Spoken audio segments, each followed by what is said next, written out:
हरे कृष्ण कृष्ण कृष्ण हरे हरे, हरे राम राम राम हरे हरे। ग्रंथराज श्रीमद् भगवद गीता मात की जय। श्रीमद् भगवद गीता के दूसरे अध्याय के 7 श्लोक्स हम पढ़ चुके हैं और हम आज उससे आगे पढ़ेंगे। इस आध्यात्मिक जगत में प्रवेश करने से पहले गुरु और गौरंग से कृपा की याचना करते हुए मंगलाचरण करेंगे, ताकि हम जो कुछ श्रवण करने वाले हैं उसका हमें पूरा पूरा लाभ प्राप्त हो सके, जो कि है कृष्ण प्रेम की प्राप्ति। ओम अज्ञानतिमिरन्दस्य ज्ञानाञ्जनशलाकया चक्षुरुन्मीलितं येन तस्मै श्रीगुरुवे नमः। श्रीचैतन्यमनोभीष्टं स्थापितं येन भूतले स्वयं रूपः कदा मह्यं ददाति स्वपदान्तिकं। वन्देऽहं श्रीगुरुः श्रीयुतापदकमलं श्रीगुरुन् वैष्णवांश्च।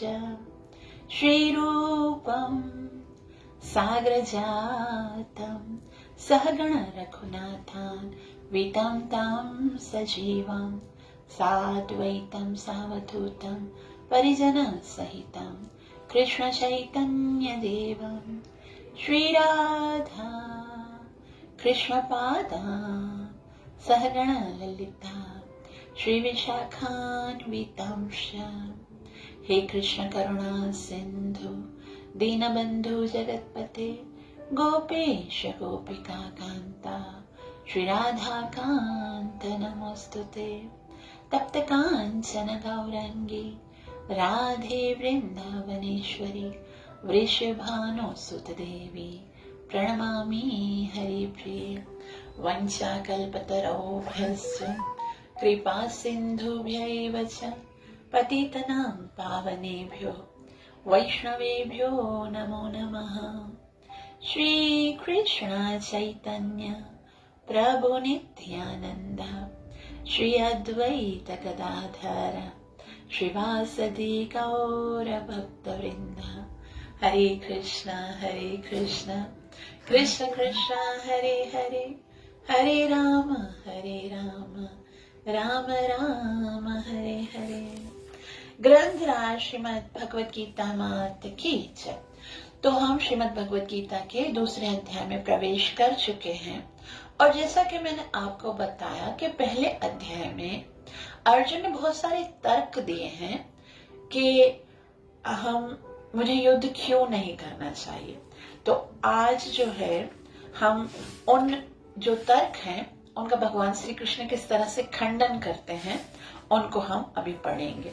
तो जैसे अभी हमने शुरू के 7 श्लोक पढ़ लिए हैं और शुरू के श्लोक्स में भी अर्जुन ने जैसे ही भगवान श्री कृष्ण ने कहा कुतः स्वा कश्मलमिदं विषमे समुपस्थितम, ये गंदगी कहाँ से आई, आर्यों को तो सूट नहीं करती है, क्योंकि आर्य जो हैं वो जीवन के मूल्य को जानते हैं, उद्देश्य को जानते हैं, तो तुम्हें सूट नहीं करती। तो फिर ये तो कायरता है, तुम्हारे हृदय की दुर्बलता है, नपुंसकता है। तो मानो अर्जुन ने पूछा, हाँ तुम बोलते हो ये कायरता है, तुम कैसे मुझे बोल रहे हो, मैं कैसे भला युद्ध में अपने गुरु और दादा के ऊपर प्रहार कर सकता हूँ? क्या तुम अगर होते मेरी जगह पर तो तुम उग्रसेन या सांदीपनि मुनि के ऊपर प्रहार करते? तो मैं ना युद्ध करके अपने ही संबंधियों को मारकर यदि राज्य प्राप्त कर भी लेता हूँ तो भी उसकी बदले में जो मुझे मिलेगा वो कितना दुखदायक होगा, उनके ब्लड से सना हुआ होगा, तो मुझे नहीं करना है। लेकिन इतना तो बोल दिया। अब 7वें श्लोक में अर्जुन ने युद्ध जो है युद्ध के लिए क्योंकि उसे कुछ समझ में नहीं आ रहा था। जो 6ठा जो पॉइंट था उसका कि युद्ध करूं या ना करूं, हम जीतेंगे या वो जीतेंगे, या फिर जीतना अच्छा है या हारना अच्छा है, ये जो दुविधाएं हैं इसके कारण वो कोई डिसीजन नहीं ले सक रहा था। और श्री प्रभुपाद जी कहते हैं ये बहुत स्वीट समय है, एकदम फेवरेबल समय है, जब आपको लगता है कि आपका दिमाग जो है वो अपनी बुद्धि से आप सही निर्णय नहीं ले पाओगे कि मुझे किस तरह से आगे बढ़ना है, कैसे मैं अपने जीवन के उद्देश्य को प्राप्त कर सकूं, तो फिर सरेंडर करना पड़ेगा किसी वैष्णव के शरणों में, जब भी हम जो है वो अपने आध्यात्मिक जीवन की ओर आगे बढ़ सकेंगे। तो यहाँ पर अर्जुन क्या करते हैं? अर्जुन शरणागति स्वीकार करते हैं। यहाँ तक हमने पढ़ा। और शरणागति स्वीकार करने के बाद पहले तो अर्जुन ने कहा कि आप मुझे बताइए, आप मुझे उपदेश दीजिए, कन्विंस करिए कि मुझे क्या करना चाहिए, मेरे लिए क्या श्रेय है। क्यों? कृष्ण ने पूछा, तुम क्यों नहीं डिसीजन ले रहे हो?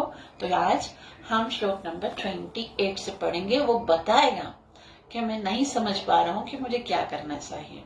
श्लोक नंबर 8 सब लोग अपनी अपनी भगवत गीता में देखेंगे ताकि वो श्लोक भी पढ़ सके और श्रील प्रभुपाद जी के तात्पर्यों के द्वारा जो श्रील प्रभुपाद जी का मूड एंड मिशन है, जो आध्यात्मिक जगत की ओर जिस तरह से वो हमें लेके जा रहे हैं, उसको भी हम अच्छे से समझ सके।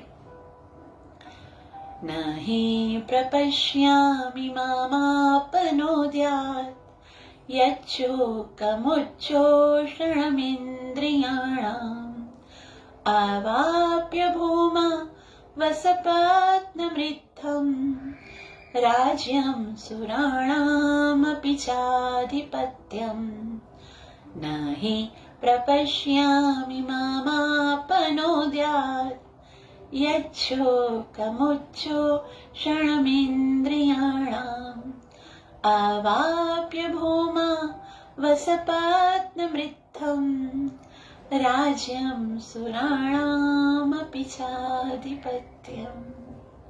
अनुवाद: मुझे ऐसा कोई साधन नहीं दिखता जो मेरी इंद्रियों को सुखाने वाले इस शोक को दूर कर सके। स्वर्ग पर देवताओं के आधिपत्य की तरह इस धन धान्य संपन्न सारी पृथ्वी पर निष्कंटक राज्य प्राप्त करके भी मैं इस शोक को दूर नहीं कर सकूंगा। अर्जुन कितना अच्छा व्यक्ति है। देखो, अर्जुन बोल रहा है कि ये भौतिक जगत तो क्या, अगर स्वर्ग में मुझे स्वर्ग के आधिपत्य की तरह, अगर जिस तरह से स्वर्ग में बिल्कुल निष्कंटक राज होता है, कोई दूसरा राजा के ना प्रहार नहीं करता है, और इस तरह से यदि मुझे इस पृथ्वी पर ऐसा राज्य में मिलेगा ना, तो भी मुझे जो दुख है ना अंदर से, जो मुझे पीड़ा हो रही है, जो जलन हो रही है, मेरी चमड़ी जल रही है, मेरा सर चकरा रहा है, मेरा शरीर कांप रहा है, ये सब जो दुख है वो मुझे ऐसे निष्कंटक राज्य, यदि युद्ध करके भी ना, बगैर युद्ध किए सब कुछ मुझे मिल जाएगा, मुझे लगता है फिर भी मैं ये सब दुख जो मुझे हो रहा है ना, उससे मैं दूर नहीं हो पाऊंगा। तो इस शोक को मैं कैसे दूर कर पाऊंगा? इसलिए तुम्हारी शरण में आया हूँ। भगवान ने पूछा होगा ना, क्यों आया हूँ?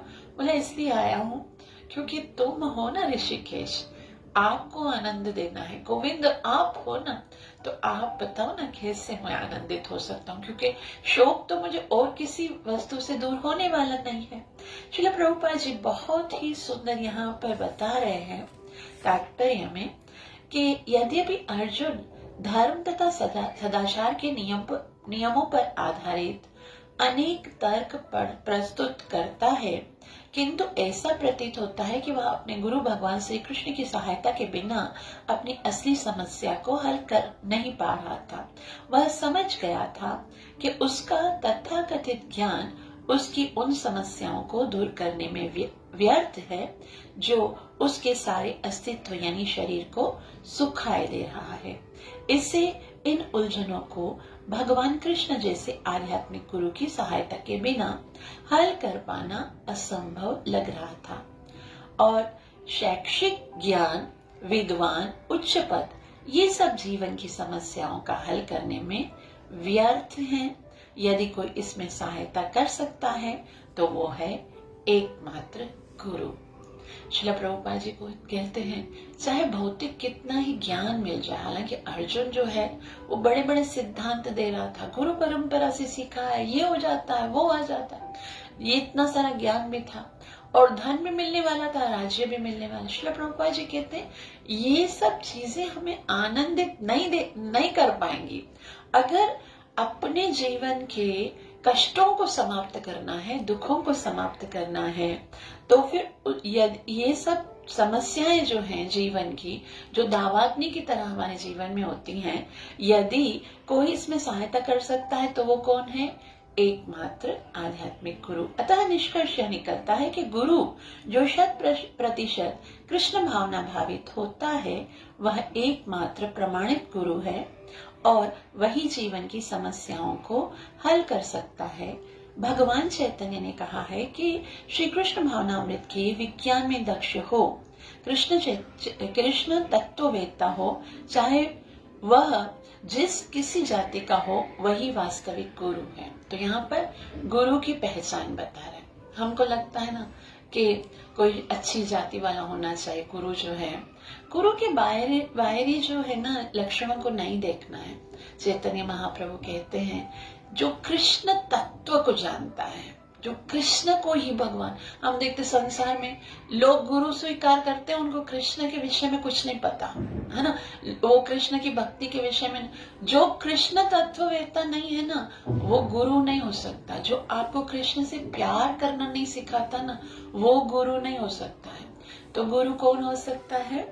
चैतन्य महाप्रभु कहते हैं किबा विप्र किबा न्यासी शूद्र के निर्णया, यही कृष्ण तत्ववेत्ता से ही गुरु है।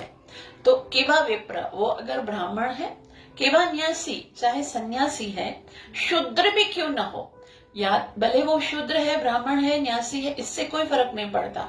यदि वो कृष्ण तत्ववेत्ता है, यदि कृष्ण तत्ववेत्ता है, कृष्ण को तत्व से जानता है, यही कृष्ण तत्ववेत्ता से ही गुरु होया।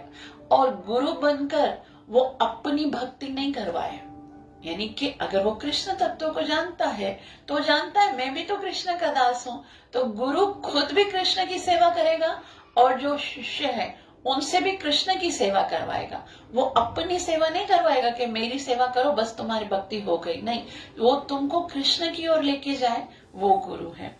तो कोई व्यक्ति चाहे वह विप्र वैदिक ज्ञान में दक्ष हो, निम्न जाति में जन्मा शूद्र हो या सन्यासी, यदि वह कृष्ण के विज्ञान में दक्ष है, कृष्ण तत्ववेत्ता है, तो वह यथार्थ प्रमाणिक गुरु है। चैतन्य चरितामृत मध्य लीला 8.1-8। अतः कृष्ण तत्ववेत्ता हुए बिना कोई भी प्रमाणिक गुरु नहीं हो सकता। वैदिक साहित्य में भी कहा गया है। अब यहाँ श्री प्रभुपाद जी वेद का जो मंत्र है, कोई लोग बोलेंगे भाई चैतन्य महाप्रभु ने कहा है ना, तो फिर हम तो चैतन्य महाप्रभु की बात को नहीं मानते, वेदों की बात बताओ। तो यहाँ पर श्री प्रभुपाद जी हर तरह से हमारे जो क्वेश्चंस है उनको सॉर्ट आउट करते हैं। तो वेद में क्या लिखा है? षट कर्म निपुणो विप्र मंत्र तंत्र विशारद अवैष्णवो गुरु न स्यात् वैष्णव शपच गुरु। षड कर्मो निपुणो विप्र, ब्राह्मण के जो 6 कर्म हैं कौन कौन से हैं? ज्ञान देना, ज्ञान लेना, और दान देना, दान लेना, और उसके यज्ञ करना, यज्ञ कराना, ये सारे कर्मों में एकदम एक्सपर्ट हो। षट कर्मों निपुणो विप्र, अगर कोई ब्राह्मण हो जो अपने सारे कर्मों में एक्सपर्ट हो, मंत्र तंत्र विशारद, सारे मंत्र और तंत्र उसको करना आते हो, लेकिन अगर वो भगवान श्री कृष्ण का भक्त नहीं है, अवैष्णव गुरु न स्यात्, तो आप खाली मंत्रों के एक्सपर्ट व्यक्ति को देखकर गुरु मत कीजिएगा। पहले देखिएगा कि क्या वो वैष्णव है और वैष्णव परंपरा से आया हुआ है, उसने उस परंपरा को सारे आदेशों को फॉलो किया हुआ है, तो आप अवैष्णव गुरु न स्यात् वैष्णव स्वपच गुरु। अगर वो स्वपच है, स्वपच अर्थात पहले जीवन में यदि वो चांडाल भी था ना, लेकिन अब यदि वैष्णव परंपरा में आ गया है तो आप उसे गुरु स्वीकार कर सकते हो। श्रील प्रभुपाद जी आगे कहते हैं, विद्वान ब्राह्मण भले ही वह संपूर्ण वैदिक ज्ञान में पारंगत क्यों न हो, यदि वह वैष्णव नहीं है या कृष्ण भावनामृत में दक्ष नहीं है तो वो गुरु बनने का पात्र नहीं है। किंतु शूद्र यदि वह वैष्णव या कृष्ण भक्त है तो गुरु बन सकता है। ये कहाँ से लिया श्री प्रभुपाद जी ने? वो है पद्म पुराण से।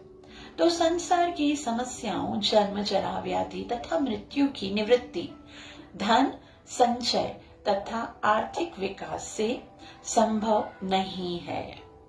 जो भी प्रॉब्लम्स हैं भौतिक जगत की क्या है, जन्म मृत्यु जरा व्याधि, धन केवल धन एकत्रित करना या नॉलेज एकत्रित करने से नहीं होगा, ये सॉर्ट आउट नहीं होंगे।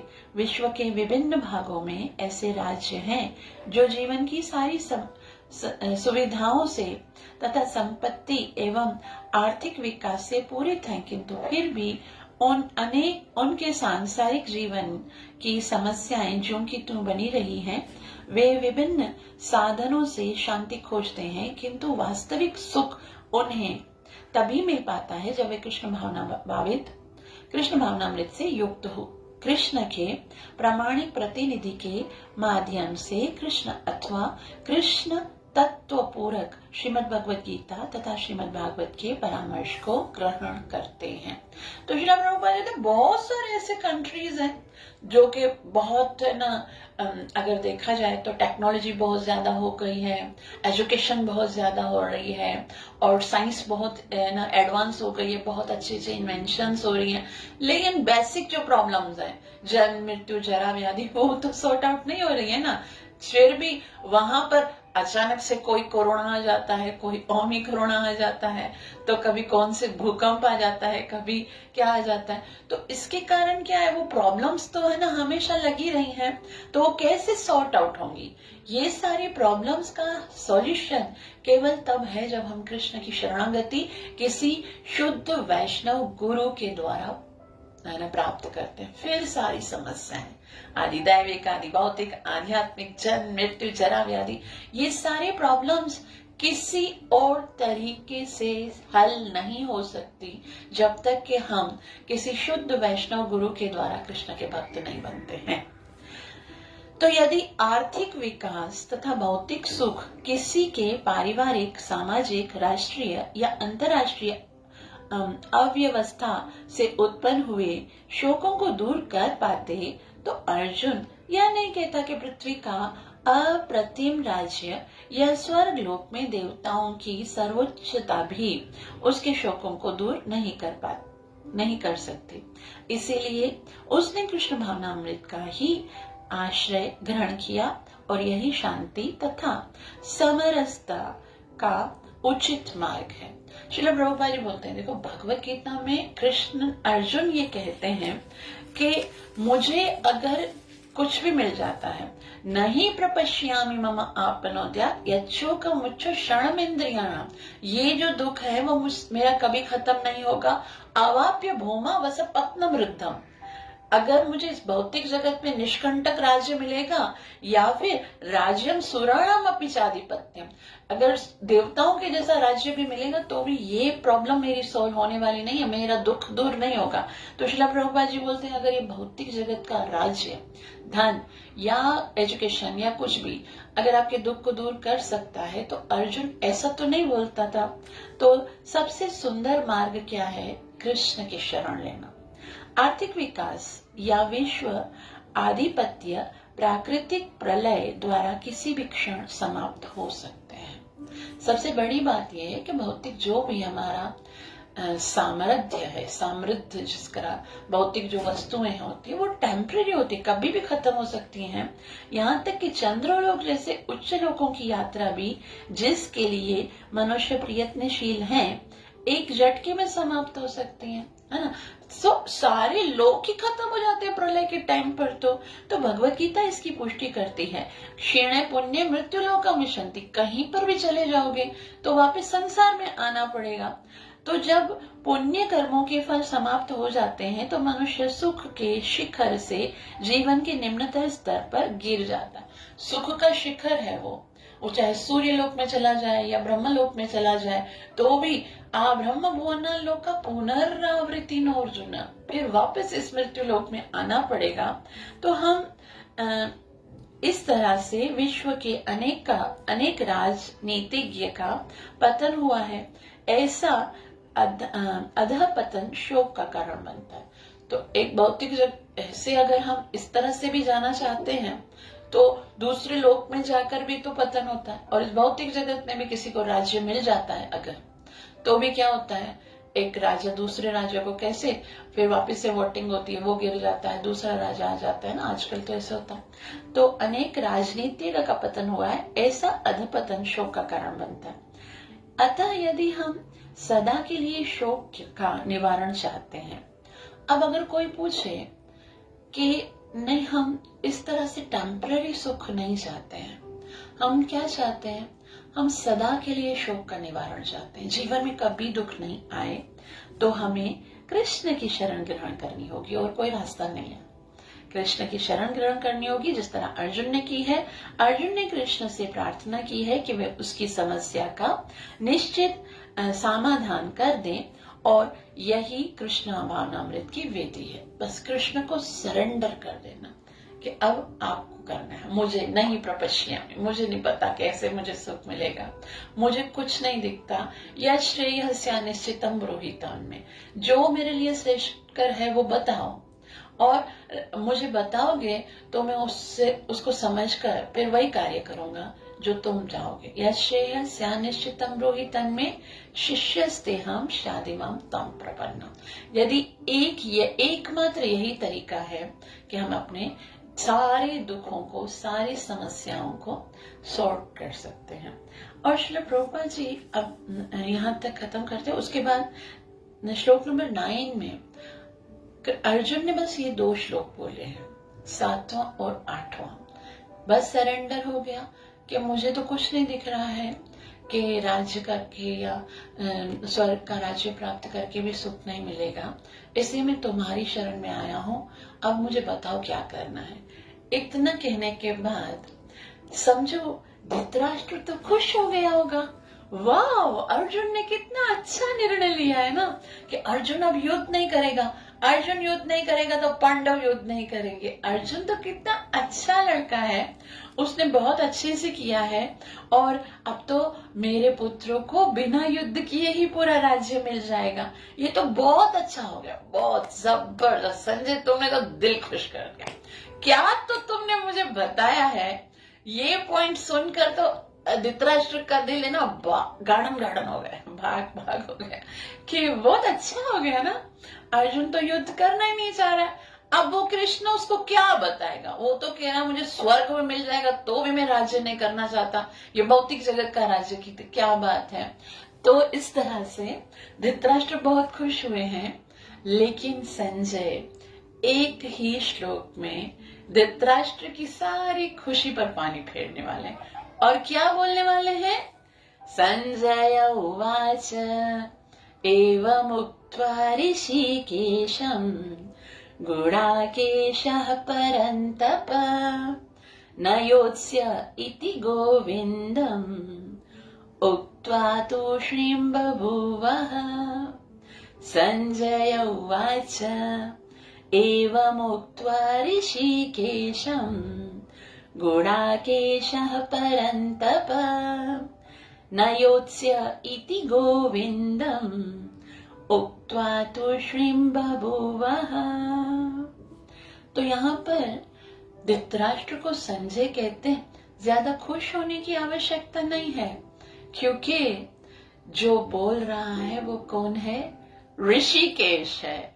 तो अर्जुन के केवल रथ को नहीं चला रहा है, अर्जुन की इंद्रियों का भी नियंत्रण कर रहा है। तो अर्जुन की इंद्रियां जो इस समय टेम्पररी बहुत शोक से विमग्न हो गई हैं, शरीर जो है वो कांप रहा है, इंद्रियां सूख रही हैं, मुख सूख रहा है, या फिर गांडीव गिर रहा है, तो डोंट वरी, उसके साथ कौन है, एवं मुक्त्वा ऋषिकेश। ऋषिकेश बोलेगा अब, और ऋषिकेश ने बोला है तो वो सब कुछ सेट कर देगा, क्योंकि वो इंद्रियों को भी ठीक कर देगा। और जो सुनने वाला है वो उसके भी 2, अरे इस श्लोक में ना 4 नाम है, कृष्ण के भी 2 नाम है और अर्जुन के भी 2 नाम है। कृष्ण को क्या कहा गया है, ऋषिकेश और गोविंद, और अर्जुन को क्या कहा गया है, परंतप और गुडाकेश। तो अभी तो थोड़ी देर के लिए उसके ऊपर ये ना मोह का पर्दा आ गया है, लेकिन ऋषिकेश जो है वो उसके मोह को पर्दा को हटाएगा तो उसे याद आएगा कि मैं कौन हूं, परंतप हूं। परंतप मतलब सारे शत्रुओं का वध करने वाला, सारे शत्रुओं को जीतने वाला मैं परंतप हूं। तो मुझे अर्जुन जो है शत्रुओं का दमन करने वाला है। तो अभी थोड़ी देर के लिए पर्दा आ गया, लेकिन वो ऋषिकेश है तो फिर क्या करेगा, वो पर्दे को हटा देगा और फिर वो गुड़ाकेश है, मतलब उसने तो नींद और अज्ञान को जीत लिया है, तो वो जल्दी से समझ जाएगा कृष्ण की बात। और दूसरा, कृष्ण गोविंद है। गोविंद की, जैसे हमने पहले गोविंद की डेफिनेशन पढ़ी थी कि गोविंद का मतलब ये नहीं कि गोविंद हमारी इंद्रियों को खुश करे, हम गोविंद को सरेंडर करेंगे तो गोविंद कृपा करेंगे, है ना। और अर्जुन ने क्या किया है, अब वो सही काम किया है ना। अब पहले ये बोल रहा था कि गोविंद, आप तो गोविंद हो, आप मुझे ये कार्य करने के लिए क्यों बोल रहे हो, आप तो ऐसा कहो कि मैं ना बैठ के जंगल में तपस्या करूं तो और ज्यादा अच्छा है। लेकिन अब क्योंकि अर्जुन ने एक सही रास्ता अपनाया है, क्या कहा है कि शिष्यस्ते हम श्यारिमम त्वम प्रपन्नम, अब मैं गोविंद की शरण में हूं। तो वो गोविंद है, यानी इंद्रियों को आनंद देने वाला है, और ये गुड़ाकेश है जो कि उस गोविंद को समर्पित हो गया है। तो डेफिनेटली अब गोविंद उसको आनंद देने वाले हैं। इसलिए धृतराष्ट्र, अपना जो खुशी का भाव है ना उसको प्रकट मत करो, ज्यादा खुश होने की आवश्यकता नहीं। ये तो अब प्रॉब्लम ऐसे सॉर्ट आउट होगा क्योंकि गुड़ाकेश ने ऋषिकेश की शरण ले ली है, और ये गोविंद जो है वो परंतप को अवश्य जागृत कर देगा कि क्या करना आपको। अनुवाद। संजय ने कहा, इस प्रकार कहने के बाद शत्रुओं का दमन करने वाला अर्जुन कृष्ण से बोला, अरे ये तो नाम हो गए, ठीक है। फिर भी बोला, न योत्स्य इति गोविंदम उक्त्वा तूष्णीम बभूवः, कि मैं ना युद्ध नहीं करूंगा। वैसे तो तुम जो कुछ बोलोगे वो करूंगा, लेकिन लेकिन है ना, जो तुमने बोला है वो मैं करूंगा, लेकिन मैं युद्ध नहीं करूंगा। अच्छा, ऐसे बोला है तो सरेंडर कहाँ है?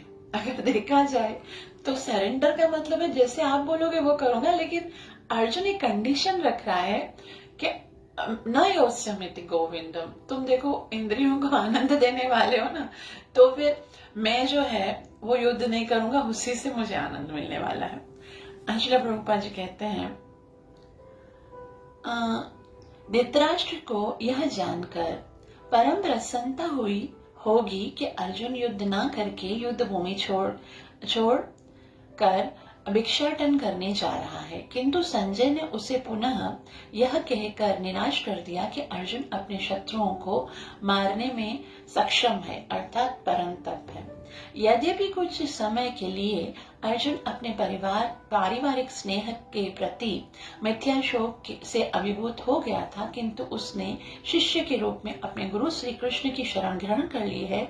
इससे सूचित होता है कि शीघ्र ही वह इस शोक से निवृत्त हो जाएगा और आत्म साक्षात्कार या कृष्ण भावनामृत के पूर्ण ज्ञान से प्रकाशित होकर पुनः युद्ध करेगा। इस तरह धृतराष्ट्र का हर्ष भंग हो जाएगा। तो इस तरह से श्रील प्रभुपाद जी ने भी वही बात बताई है। ये मैं ये सारे क्या करती हूँ, जो तात्पर्य है उनको पहले शब्द बहुत ना छोटे शब्दों में बताकर, ताकि वो चीज जो जब हम पढ़ेंगे, श्रील प्रभुपाद जी बहुत गूढ़ शब्द बोलते हैं, तो उनको हम बहुत ही सरलता से समझ जाएंगे। तो श्रील प्रभुपाद जी ने यही कहा है कि ना, क्योंकि अर्जुन जो है वो परंतप है और उसके साथ ऋषिकेश बैठा हुआ है, तो थोड़े समय के लिए जो ये माया मोह जो उसका हो गया है वो निवृत्त हो जाएगा, ये शोक उसका खत्म हो जाएगा। और जैसे ही कृष्ण को अर्जुन ने बोला न योत्स्य इति गोविंद, तो कृष्ण को हंसी आ गई। अब ये हंसी दो कारण से, एक तो ये है कि ये मेरा दोस्त है, पहले मुझे दोस्त समझ रहा था, बोल रहा था तुम्हारे साथ होता तो तुम क्या करते, ये पहले मित्र की तरह बात कर रहा था, और अब क्या बन गया, शिष्यस्ते हम शादिमम त्वं प्रपन्नम। पहले मित्र की तरह बात कर रहा था, अभी मेरा शिष्य बन गया, तो उस बात पे भी उसको हंसी आ रही। दूसरा ये है कि मुझे बोलता है शादिमम त्वं प्रपन्नम, तुम्हारी शरण में हो, मुझे उपदेश दो, और बता रहा है अपना कि ना युद्ध इति गोविंदम, मैं युद्ध नहीं करूंगा।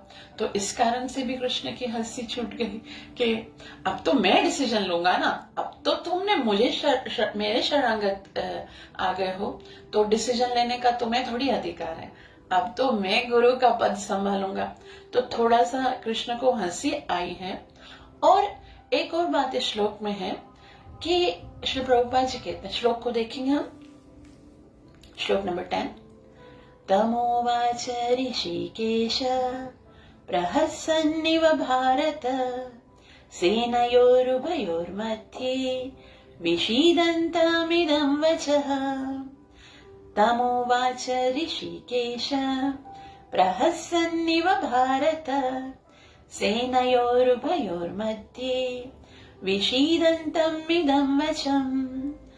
तो यहाँ पर एक बार श्री प्रभुपाद बताते हैं कि जब उन्हें गुरु रूप में अंगीकार कर लिया गया है, तो अब कृष्ण जो है वो तुरंत ही गुरु की भूमिका निभाएंगे और कृष्ण अब उसको गीता का उपदेश देंगे। कहाँ पर दे रहे? सेनयोर उभयोर मध्य। मतलब अब जो बात हो रही है वो सार्वजनिक हो रही है, दोनों सेनाओं के बीच में हो रही है। अर्थात ये जो बात है, जो वार्तालाप है, वो प्रत्येक प्राणी का कल्याण करने वाला। सेनयोर उभयोर मध्य। और विषीदंतम इदम वच। विषीदंतम का क्या मतलब है?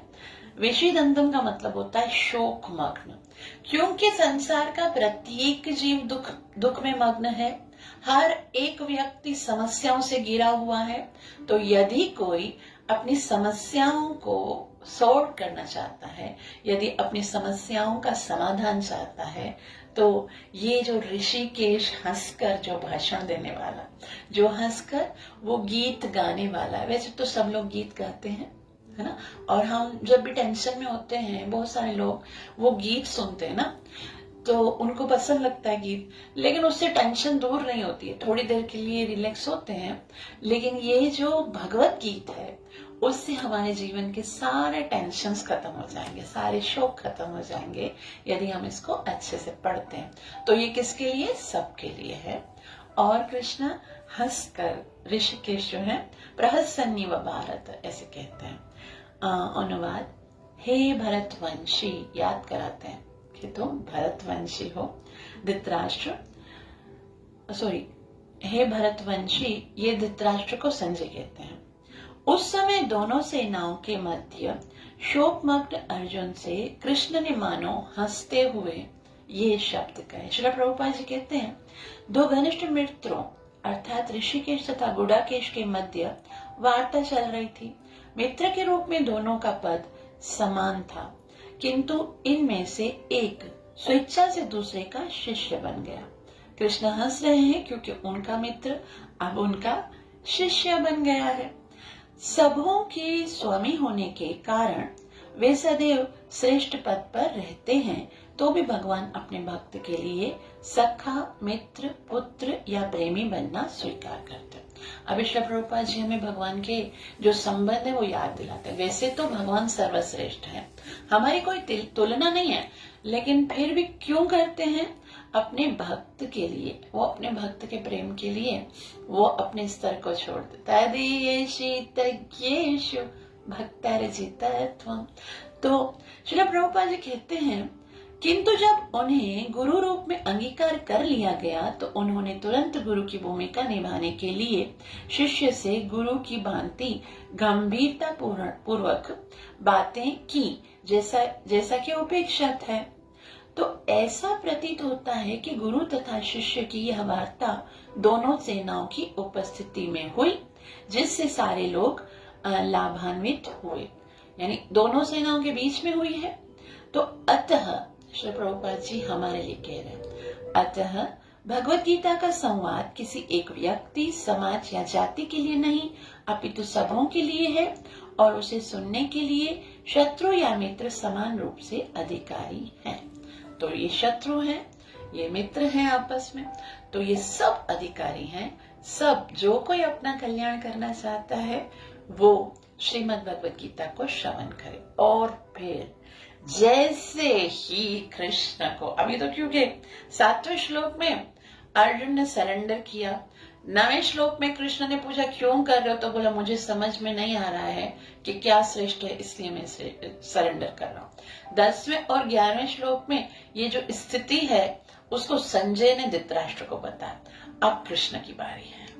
अब जैसे ही कृष्ण ने गुरु पद को स्वीकार किया है, उसी टाइम पर एक एक्सपर्ट जो गुरु होता है, जो प्रामाणिक गुरु होता है, उसकी भूमिका निभाना शुरू कर दी।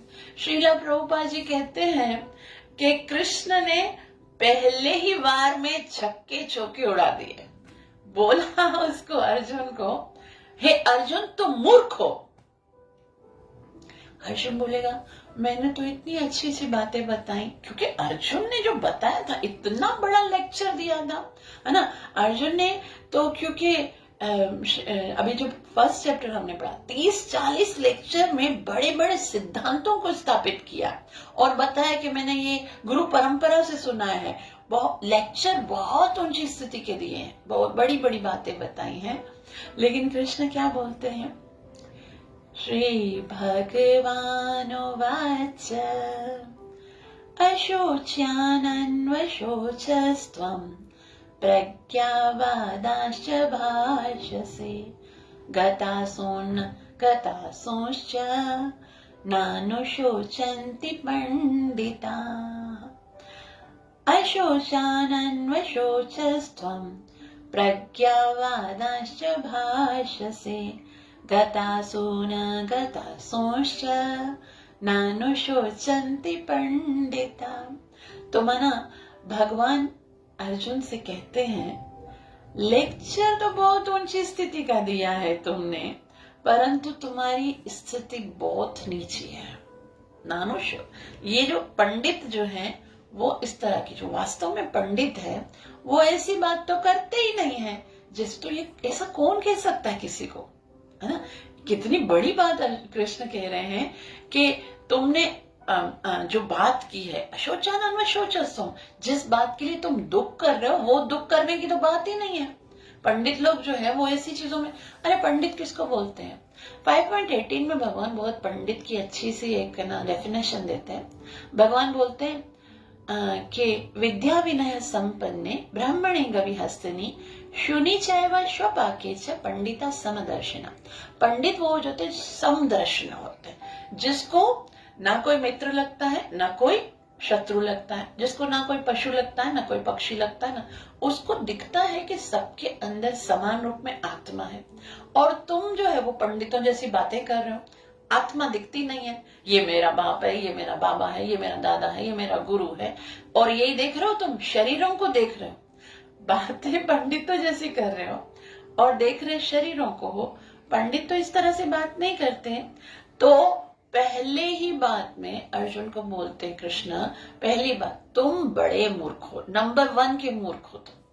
और उसके बाद जो है वो भगवान कहते हैं, अनुवाद देखेंगे कि श्री कृष्ण भगवान ने कहा, तुम पांडित्य पूर्ण वचन कहते हुए उनके लिए शोक कर रहे हो जो शोक करने के योग्य नहीं है।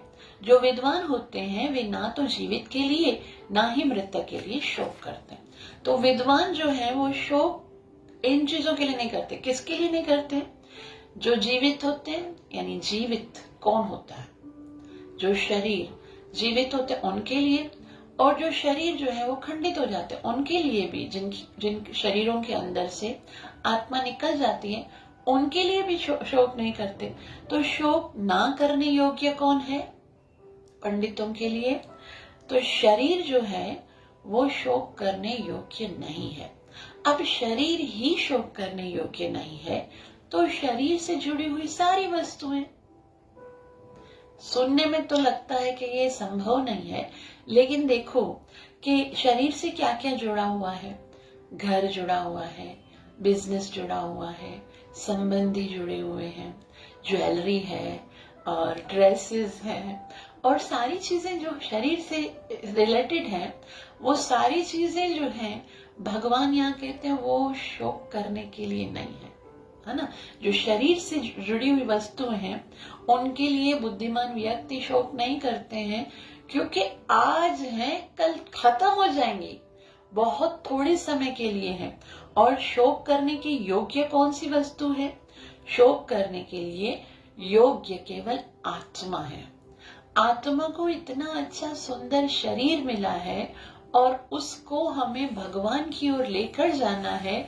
बस एक ही चीज के लिए दुख करना है कि हम उस रास्ते पर आगे नहीं बढ़ पा रहे हैं, भक्ति नहीं हो रही है, नाम जब अच्छे से नहीं हो रहा है, रोज मंगल आरती मिस हो रही है, तो उसके लिए दुखी होना है। तो कोई अगर विद्वान व्यक्ति है, नानु शोचंती पंडिता, जो पंडित हैं वो शरीर और शरीर से रिलेटेड जो वस्तु हैं या व्यक्ति हैं उनके लिए कभी भी दुखी नहीं होते हैं, क्योंकि वो जानते हैं जो जिंदा है, वो पहले जो जिंदा थे वो बहुत कुछ कमाए लेकिन सब कुछ छोड़ के चले गए, और आज जो जिंदा है मुझे दिख रहे हैं वो भी चले जाएंगे, जो कुछ कमाए यही रह जाएगा।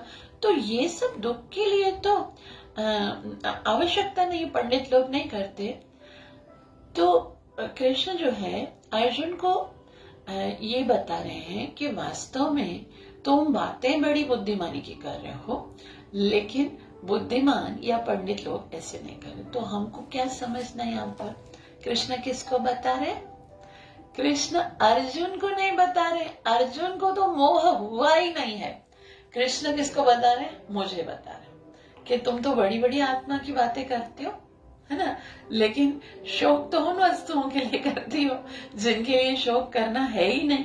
तो हम वास्तव में मूर्ख हैं, अर्जुन मूर्ख नहीं है, हम मूर्ख हैं। और अर्जुन जो है उसको भगवान जो है वो माध्यम बनाकर हमको शिक्षा दे रहे हैं कि जो भौतिक ज्ञान में पंडित जो होते हैं, जो भौतिक एजुकेशन, भौतिक नॉलेज, भौतिक वस्तुओं को एकत्रित करने का जिसको खाली भाव होता है, वो वास्तव में मूर्ख होते हैं। कितना भी कमाएंगे, कितना भी होगा हमारे पास, वो हमें आनंदित नहीं कर सकता, ना ही वो हमारे पास परमानेंट हो सकता है। तो वास्तविक ज्ञान जो है वो क्या है? आध्यात्मिक ज्ञान है।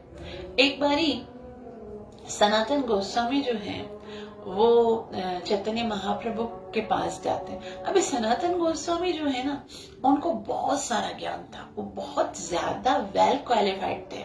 उनको अरबी लैंग्वेज भी आती थी, हिंदी भी आती थी, उर्दू भी आती थी, बंगाली भी आती थी, बहुत सारी लैंग्वेजेस उनको आती थी। तो सब लोग उनको पंडित जी बोलते थे, पंडित जी, पंडित जी, क्या बहुत बड़े ज्ञानी हो।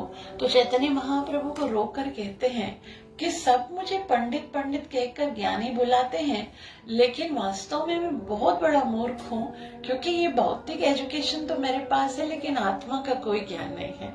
तो जिसको आत्मा का ज्ञान नहीं है तो वो मूर्ख ही है, भले भौतिक जगत का कितना ही ज्ञान प्राप्त कर ले। श्रील प्रभुपाद की जय। श्रील प्रभुपाद जी कहते हैं भगवान ने तत्काल गुरु का पद संभाल लिया और अपने शिष्य को अप्रत्यक्षतः मूर्ख कहकर डांटा। तो ये गुरु का अधिकार है। उन्होंने कहा, तुम बुद्धिमान की तरह बातें करते हो, किंतु तुम ये नहीं जानते कि जो विद्वान होता है, अर्थात जो यह जानता है कि शरीर तथा आत्मा क्या है, वह किसी भी अवस्था में शरीर के लिए, चाहे वह जीवित हो या मृतिक हो, शोक नहीं करता। अगले अध्याय में से यह स्पष्ट हो जाएगा कि ज्ञान का अर्थ पदार्थ तथा आत्मा एवं इन दोनों का नियामक को जानना। अर्जुन का तर्क था कि राजनीति या समाज नीति के अपेक्षा धर्म को अधिक महत्व मिलना चाहिए। अभी देखो, यहाँ श्री प्रभुपाद जी बता रहे हैं कि अर्जुन का क्या तर्क था कि राजनीति है, पॉलिटिक्स ये है कि हमें इनको मार देना चाहिए, क्योंकि हम हमारे ऊपर ये आक्रमण कर रहे हैं, तो ये राजनीति है कि अपने शत्रुओं को मार देना चाहिए। और उसके बाद समाज नीति है कि आतताइयों को वध कर देना चाहिए। तो ये जो राजनीति या समाज नीति है, उससे अधिक धर्म अधिक महत्वपूर्ण है। धर्म क्या कहता है? क्षमा कर देना चाहिए, तो हमको क्षमा कर देना चाहिए। किंतु उसे यह ज्ञात नहीं था कि पदार्थ आत्मा तथा परमेश्वर का ज्ञान धार्मिक सूत्रों से भी अधिक महत्वपूर्ण है। वो आत्मा, पदार्थ और भगवान के ज्ञान को बिल्कुल भूल गया था। वो धर्म तक था, उससे आगे उसकी नॉलेज काम नहीं कर रही थी। तो यहाँ श्री प्रभुपाद जी बोलते हैं कि और चूंकि उसमें इस ज्ञान का अभाव था, अतः उसे विद्वान नहीं बनना चाहिए था, और चूंकि वह अत्यधिक विद्वान नहीं था, इसलिए वह शोक के सर्वथा अयोग्य वस्तु के लिए शोक कर रहा था। क्योंकि विद्वान लोग तो न जीवित के लिए शोक करते हैं, न मृतक के लिए शोक करते हैं, और वो क्योंकि विद्वान सच्ची में नहीं था, इसीलिए वो उनके लिए शोक कर रहा था जो कि शोक के योग्य नहीं है। वास्तव में ये हमारे लिए है। हम उन वस्तुओं के लिए शोक करते हैं। हम कब आत्मा के लिए शोक करते हैं? याद नहीं आता होगा कि कभी हमने सोचा होगा मेरी आत्मा कब से भटक रही है, मुझे भगवान को प्राप्त करना है, इस जीवन में भगवत प्राप्ति करनी है। अब मैं संसार की किसी भी वस्तु की ओर आकर्षित नहीं होऊंगा। अब मैं केवल नाम जप करूंगा, मैं केवल अपनी आत्मा के उद्धार के बारे में सोचूंगा। ये कब शोक करते हैं? हर रोज शोक तो यही होता है, उसने मुझे ये बोला, वो मेरे साथ अच्छे से नहीं चलता है, मुझे ये वस्तु चाहिए लेकिन मुझे नहीं मिल रही है, मैं यहाँ जाना चाहता हूँ, मैं ये करना चाहता हूँ, मैं इसे प्राप्त करना चाहता हूँ। इसी के लिए तो दुखी है ना हम। तो श्रील प्रभुपाद जी बोलते हैं कि यह शरीर जन्मता है और आज या कल उसका विनाश हो जाता है, निश्चित रूप से। अतः शरीर उतना महत्वपूर्ण नहीं है जितना कि आत्मा है। जो उस तथ्य को जानता है वही असली विद्वान है। जो शरीर और आत्मा के विषय में जानता है कि शरीर तो आज है, कल खत्म हो जाएगा। जो मर गए उनका और मेरा भी तो कल खत्म ही होने वाला है। आत्मा जो है वो तो सदैव रहती है। तो शरीर उतना महत्वपूर्ण नहीं है जितनी आत्मा है। इस तथ्य को जानता है वही असली विद्वान है, और इसके लिए शोक का कोई कारण नहीं। अब यहाँ पर एक बात बहुत ध्यान से सुनने की, ठीक है? वो क्या है कि अर्जुन का पहला तर्क था करुणा, है ना। अर्जुन ने जो 5 तर्क दिए थे कि मैं युद्ध नहीं करना चाहता, उसका पहला तर्क क्या था? करुणा। क्योंकि मुझे करुणा आ रही किसके ऊपर? इन सब मेरे संबंधियों के ऊपर करुणा आ रही है। तो फिर भगवान जो है वो बता रहे हैं कि करुणा वास्तव में शरीर के लिए होती नहीं है। करुणा तो करो तो आत्मा के लिए करो। तो यहाँ से करुणा का जो अभी भगवान जो है वो अर्जुन के प्रत्येक तर्क का खंडन करेंगे, ठीक है। श्लोक नंबर 11 अर्जुन को पहले तर्क को जो करुणा का है, क्या उसको खंडन कर रहा है? हाँ, अर्जुन के पहले तर्क करुणा को खंडन केवल श्लोक नंबर 11 नहीं करता। श्लोक नंबर 11 से लेकर श्लोक नंबर 30 तक भगवान पहले तर्क को खंडन करेंगे। अब देखो, मैं आपको थोड़ा सा ये तर्कों के विषय में बताती हूँ। ये बहुत ही महत्वपूर्ण सवाल है कि पहला तर्क क्या था अर्जुन का? करुणा का। और वो करुणा जो है वो शरीर के लिए थी। सारी करुणा शरीर के लिए थी। शरीर नष्ट हो जाएगा और उसके लिए मुझे जो है ना, मैं नहीं करना चाहता कि अपने ही लोगों का शरीर कर। तो उसके लिए भगवान बताते हैं श्लोक नंबर 11 से लेकर श्लोक नंबर 30 तक पूरे ये सारे जो श्लोक हैं वो सांख्य योग के बारे में है। सांख्य योग का मतलब है शरीर और आत्मा के ज्ञान के विषय में। तो ये जो श्लोक हैं कितने 11 से लेकर 30 तक वो पहले तर्क को खंडन करेंगे। और वो कौन सा तर्क है? वो है करुणा का तर्क। उसके बाद जो अर्जुन का दूसरा तर्क था वो क्या था? भौतिक शरीर को लेके मतलब उसको यह था कि भौतिक भोग नहीं चाहिए मुझे, है ना। अर्जुन चाहता था मैं भौतिक भोग को नहीं प्राप्त करना चाहता, जो कि चैप्टर नंबर 1 के श्लोक नंबर 31 से लेकर 35 तक जो उसने बोले हैं, उस श्लोक में उसने कहा है कि मैं भौतिक भोग नहीं करना चाहता। तो भगवान जो है वो अभी उस तर्क का खंडन करेंगे श्लोक नंबर 31 से लेकर श्लोक नंबर 37 तक भौतिक भोग की बात करेंगे, ठीक है। और तीसरा जो अर्जुन का तर्क था कि मुझे पाप लगेगा, जो कि श्लोक नंबर 36 से लेकर 38 तक जो बताया 36 से 38 तक के पाप लगेगा, तो उसका खंडन भगवान करेंगे अभी चैप्टर नंबर 2 के श्लोक नंबर 38 से 53 तक। वो बताएंगे कि पाप नहीं लगेगा, नहीं करोगे युद्ध तो पाप लगेगा, करोगे तो नहीं लगेगा। उसके बाद 5वां तर्क है क्या है, वंश का विनाश। तो वंश के विनाश का जो श्लोक नंबर चैप्टर नंबर 1 में श्लोक नंबर 39 से 46 तक जो श्लोक थे, सारे श्लोक में वंश का विनाश ही बताया।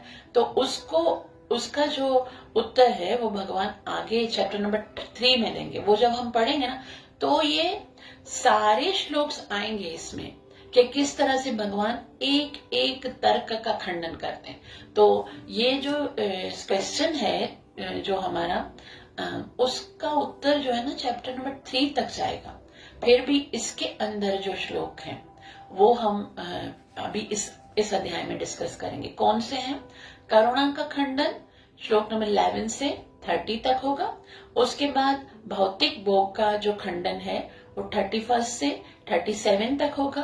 और उसके बाद जो पाप का खंडन है, उसने बोला था पाप है, वो 38 से 53 तक होगा। तो उसको ही हमें समराइज करके लिखना है, ठीक है।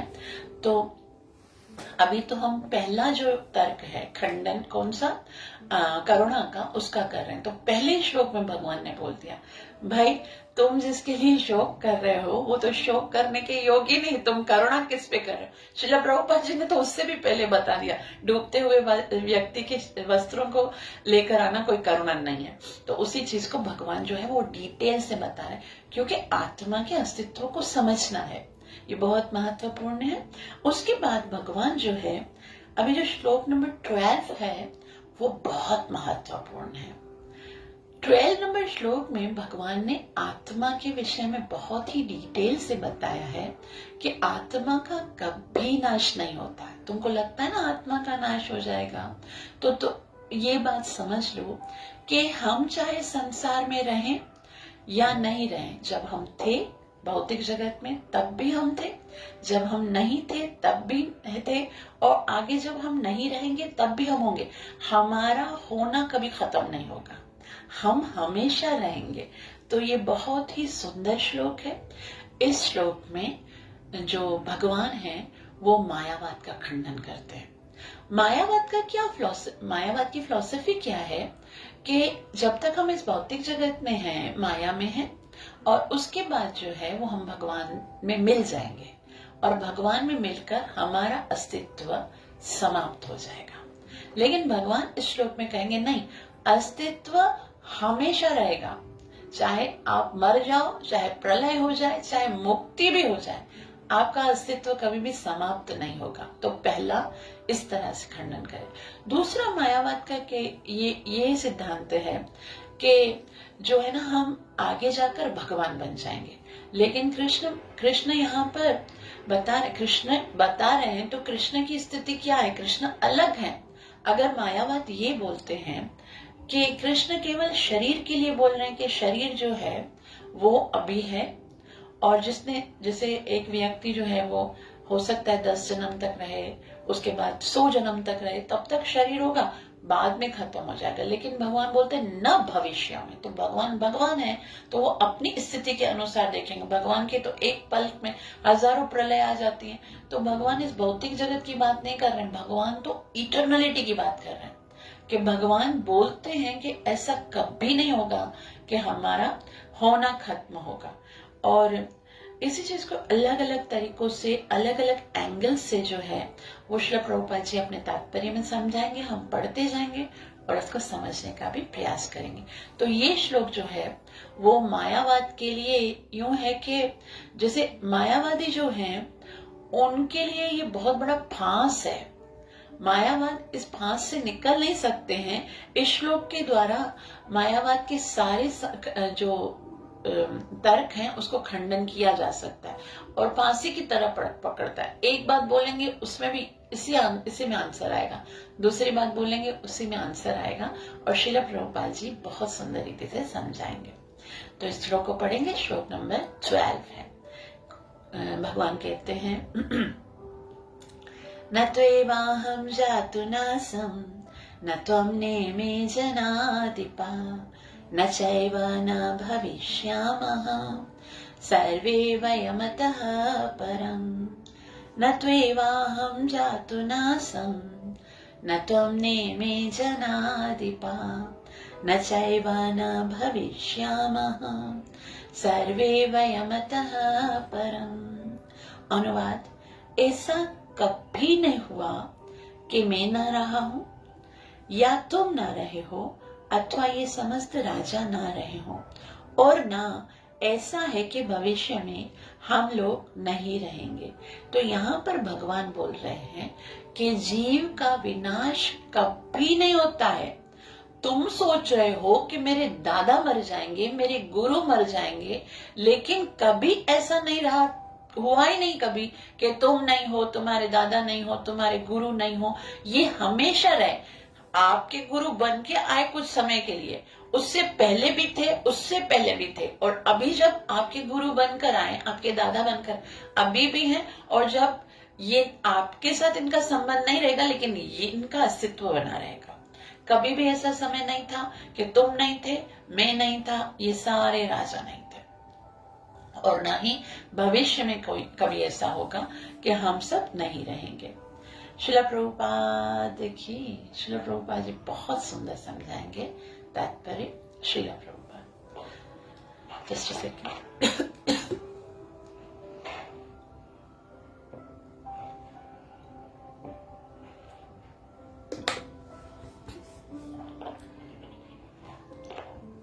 श्रील प्रभुपाद जी कहते हैं, वेदों में, कठोपनिषद में तथा श्वेताश्वेत्र उपनिषद में भी कहा गया है कि जो श्री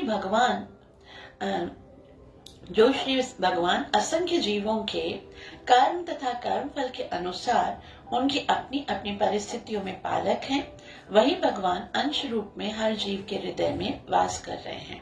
केवल साधु पुरुष जो एक ही ईश्वर को भीतर बाहर देख सकते हैं, पूर्ण एवं शाश्वत शांति प्राप्त कर सकते हैं।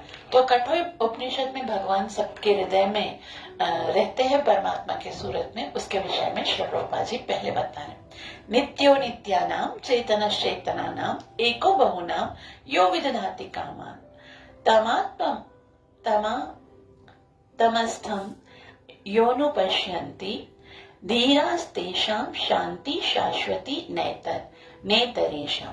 कि जो व्यक्ति हैं, जो बहुत साधु पुरुष हैं, जो भगवान के भक्त हैं, जो उसको रियलाइज करते हैं कि भगवान है हृदय में, और वो ही जो भीतर बाहर उनका दर्शन करते हैं, पूर्ण एवं शाश्वत शांति प्राप्त कर सकते हैं। श्री प्रभुपाद जी आगे कहते हैं, जो वैदिक ज्ञान अर्जुन को प्रदान किया गया, वही विश्व के उन समस्त पुरुषों को प्रदान किया जाता है जो विद्वान होने का दावा तो करते हैं, किंतु जिनकी ज्ञान राशि न्यून है। भगवान यह स्पष्ट कहते हैं कि वे स्वयं अर्जुन तथा युद्ध भूमि में एकत्रित सारे शाश्वत प्राणी हैं, और इन जीवों की बद्ध तथा मुक्त अवस्थाओं में भगवान की एकमात्र उनके पालक हैं। तो भगवान ये भी बता रहे हैं कि ये सारे जनाधिपा मतलब ये राजा वगैरह हैं, वो सब मुझे पता है, मैं उनको हर अवस्था में पालता हूँ। और आगे श्री प्रभुपाद जी कहते हैं, भगवान परम पुरुष है तथा भगवान का चिरसंगी अर्जुन एवं वहीं पर एकत्रित सारे राजागण शाश्वत पुरुष हैं। ऐसा नहीं है कि भूतकाल में प्राणियों के रूप में अलग अलग उपस्थित नहीं थे, और ऐसा भी नहीं है कि ये शाश्वत पुरुष बने नहीं रहेंगे। उनका अस्तित्व भूतकाल में था और भविष्य में भी निर्बाध रूप से बना रहेगा। अतः किसी के लिए शोक करने की कोई बात नहीं है। दुख तो इसी बात का हो रहा था ना उसको कि ये सब मर जाएंगे, तो भगवान बोलता ये सब नहीं मरेंगे, ये ऐसे कैसे रहेंगे, पहले भी थे, अभी भी हैं, बाद में भी रहेंगे। और तो फिर हमें लगेगा ना फिर भी हमारे साथ तो नहीं रहेंगे। उसका उत्तर भी देंगे भगवान, बहुत अच्छे तरीके से देंगे, लेकिन अभी हम इस श्लोक को समझेंगे, ठीक है। तो श्री प्रभुपाद जी अब यहाँ से जो ये पैराग्राफ है, वहां से मायावाद का खंडन प्रारंभ होता है। यह मायावादी सिद्धांत की मुक्ति के बाद आत्मा माया के आवरण से पृथक होकर निराकार ब्रह्म में लीन हो जाएगा और अपना अस्तित्व खो देगा। यहाँ पर परम अधिकारी भगवान कृष्ण द्वारा पुष्ट नहीं हो पाता। क्या है उनका तर्क कि क्या होगा? मुक्ति के बाद हम भगवान के अंदर लीन हो जाएंगे और हमारा अस्तित्व समाप्त हो जाएगा। परम अधिकारी भगवान कहते हैं न चैवा न भविष्यामा सर्वे वयमतः परम, हमेशा रहोगे, कभी तुम्हारा अस्तित्व खंडन नहीं होगा। भगवान ने लिख कर दे दिया। और न तो हम न तो जातो नासम न तो नेमे जना न चैवा न भविष्यामा। भविष्यामी शब्द का अर्थ है कि मरने के बाद भी नहीं, प्रलय के बाद भी नहीं, तुम्हारी जो इंडिविजुअलिटी है वो कभी खत्म नहीं होगी। ना ही इस सिद्धांत का समर्थन हो पाता है कि बद्ध अवस्था में ही हम अस्तित्व का चिंतन करते हैं। अभी ऐसा है कि बद्ध अवस्था में जो मायावादी हैं वो क्या कहते हैं कि बद्ध अवस्था में हमको लगता है कि हम इस भौतिक जगत में हैं, लेकिन हम जब मुक्त हो जाएंगे तो हमारा जो है अस्तित्व खत्म हो जाएगा। यहाँ पर कृष्ण स्पष्ट कहते हैं कि भगवान तथा अन्यों का अस्तित्व भविष्य में भी अक्षुण्ण रहेगा, जिसकी पुष्टि उपनिषदों द्वारा भी हुई है। अभी कृष्ण ने बोल दिया तो बस ठीक है, क्योंकि कृष्ण परम अधिकारी हैं, लेकिन श्री प्रभुपाद जी कहते हैं उपनिषदों में भी बताया गया क्या कि जीव जो है उसका कभी नाश नहीं होता और वो भगवान जो है वो कभी नहीं बनेगा, उसका अस्तित्व हमेशा रहेगा। कृष्ण का यह कथन प्रामाणिक है क्योंकि कृष्ण मायावश नहीं है। तो कृष्ण क्योंकि मायावश नहीं है, तो अगर कृष्ण बोल रहे हैं कि अस्तित्व नित्य है तो ये सत्य है। यदि अस्तित्व तथ्य ना होता तो फिर कृष्ण इतना बल क्यों देते, और वह भी भविष्य के लिए। भविष्य के लिए भगवान ने कहा, और ना ही कभी ऐसा होगा कि तो हम भविष्य में ना रहेंगे। देखो भगवान ऐसे बोल सकते थे कि ऐसा हम पहले भी थे और अब भी हैं, लेकिन जब भगवान खाली पॉजिटिव बोलते ना, अब भी हैं और पहले भी थे और आगे भी रहेंगे, तो वो थोड़ा सा इसके अंदर बल नहीं होता। लेकिन भगवान बोलते ऐसा कभी नहीं होगा, मतलब दो चीजें जब minus minus is equal two plus, नहीं करके जब होता ना, ऐसा नहीं था कि पहले तुम नहीं थे, ऐसा नहीं होगा कि तुम आगे नहीं होगे, तो ये मतलब है पहले भी थे और अब भी हैं। तो यहाँ भगवान क्योंकि बहुत जोर करके देते हैं, यदि अस्तित्व तथ्य न होता तो फिर कृष्ण इतना बल क्यों देते, और वह भी भविष्य के लिए। तो मायावादी ये तर्क कर सकते हैं। अब मायावादियों का दूसरा तर्क, मायावादी क्या तर्क कर सकते हैं कि कृष्ण द्वारा कथित अस्तित्व आध्यात्मिक ना होकर भौतिक है। भौतिक मतलब कि कृष्ण बोल रहा है कि आप लोग जो है वो जब तक जन्म मरण के चक्कर से नहीं छूटोगे तब तक अलग अलग रहोगे, इंडिविजुअल रहोगे। जब भीष्म पितामह अभी अगर उनकी मृत्यु हो जाती है, क्योंकि उसकी मुक्ति नहीं होगी तो फिर वापस आना पड़ेगा, तो जब तक मुक्ति नहीं होती है तब तक वो इस भौतिक जगत में रहेंगे किसी न किसी रूप में। तो श्रील प्रभुपाद जी बोलते हैं ये मायावादियों का दूसरा तर्क है। पहला क्या है कि वो उसके अंदर लीन हो जाते, तो अर्जुन भगवान ने कहा नहीं होते। फिर वो बोले हाँ लीन नहीं होते हैं जब तक कि वो मुक्त नहीं होते। तो मायावादी ये तर्क कर सकते हैं कि कृष्ण द्वारा कथित अस्तित्व आध्यात्मिक न होकर भौतिक है। यदि हम इस तर्क को कि अस्तित्व भौतिक होता है स्वीकार कर भी लें, तो फिर भी कृष्ण के अस्तित्व को किस प्रकार पहचानेंगे। अगर हम सोचते हैं कि वो आध्यात्मिकता की बात नहीं कर रहे हैं, वो भौतिकता की बात कर रहे हैं, तो कृष्ण तो अपने को भी बोल रहे हैं कि मैं पहले भी था और मैं अब भी हूँ। अगर कृष्ण की बात भी है कि पहले भी था और बाद में कृष्ण का अस्तित्व समाप्त हो जाएगा, तो फिर कृष्ण को परम अधिकारी क्यों मान रहे? फिर तो कृष्ण को सामान्य कर दिया ना कि अभी जब तक कृष्ण भौतिक जगत में है तब तक है, फिर मुक्त हो जाएगा कृष्ण। तो कृष्ण को कैसे हम सामान्य के साथ जोड़ सकते हैं? अगर कृष्ण सामान्य व्यक्ति है तो फिर गीता को पढ़ने का क्या फायदा? फिर तो बंद करके रख दो गीता को, क्योंकि गीता को हम इसलिए पढ़ रहे हैं क्योंकि भगवान ने बताया। अगर भगवान भी इस भौतिक जगत में उसका अस्तित्व है और फिर कुछ समय के बाद जब मुक्ति हो जाएगी तो भगवान चले जाएंगे धाम में और वो एक हो जाएंगे, तो फिर भगवान में और हम में डिफरेंस कहाँ है? फिर भगवान के शब्द तो इम्पोर्टेंस हुए ही नहीं।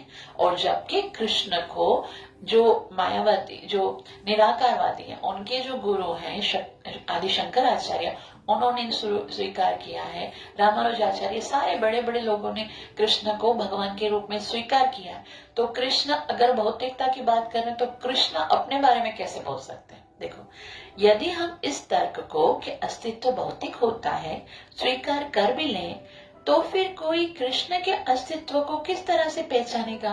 कृष्ण भूतकाल में भी अपने अस्तित्व की पुष्टि करते हैं और भविष्य में भी अपने अस्तित्व की पुष्टि करते हैं। उन्हें अपने अस्तित्व की पुष्टि कई प्रकार से की है और निराकार ब्रह्म उनके अधीन घोषित किया है। अब ये भी श्री प्रभुपाद जी पहले बता रहे हैं कि 14.27 में भगवान ने साफ कहा है, ब्रह्मणो ही प्रतिष्ठा हम, कि निराकार ब्रह्म जो है वो मेरे अधीन है। कृष्ण सदा सर्वदा अपना अस्तित्व बनाए रहे हैं। यदि उन्हें सामान्य चेतना वाले सामान्य व्यक्ति के रूप में माना जाता है, अगर सामान्य चेतना वाला सामान्य व्यक्ति, जैसे हम जब तक जिंदा हैं, जब तक भौतिक जगत में, तब तक अस्तित्व है, फिर लीन हो जाएंगे। अगर कृष्ण को ऐसा माना जाता है, सामान्य चेतना वाले सामान्य व्यक्ति के रूप में माना जाता है, तो प्रामाणिक शास्त्र के रूप में उनकी भगवत गीता की कोई महत्ता ही नहीं रहती। फिर भगवत गीता को क्यों पढ़ेंगे? क्या महानता उसकी? एक सामान्य व्यक्ति मनुष्यों के 4 अवगुणों से के कारण श्रवण करने के योग्य शिक्षा देने में असमर्थ होता है ना? एक सामान्य व्यक्ति के अंदर क्या क्या अयोग्यता होती है कि वो त्रुटि करता है, मोहग्रस्त होता है और धोखा देता है, और उसके साथ साथ में उसकी इंद्रियां अपूर्ण है, जिसके कारण वो एक परफेक्ट ज्ञान नहीं दे सकता है। इसलिए श्री प्रभुपाद जी कहते हैं कि एक सामान्य व्यक्ति मनुष्यों की 4 अवगुणों के कारण श्रवण करने योग्य शिक्षा देने में असमर्थ रहता है। गीता ऐसे साहित्य से ऊपर है। कोई भी संसारी ग्रंथ गीता की तुलना नहीं कर सकता। श्री कृष्ण को सामान्य व्यक्ति मान लेने पर गीता की सारी महत्ता जाती रहती है।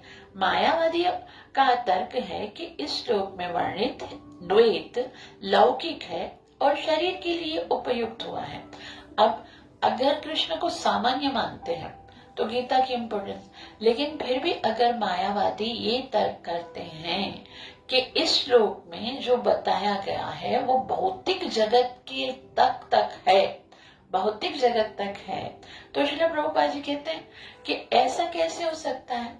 बात कौन कर रहा है? कृष्ण कर रहे हैं।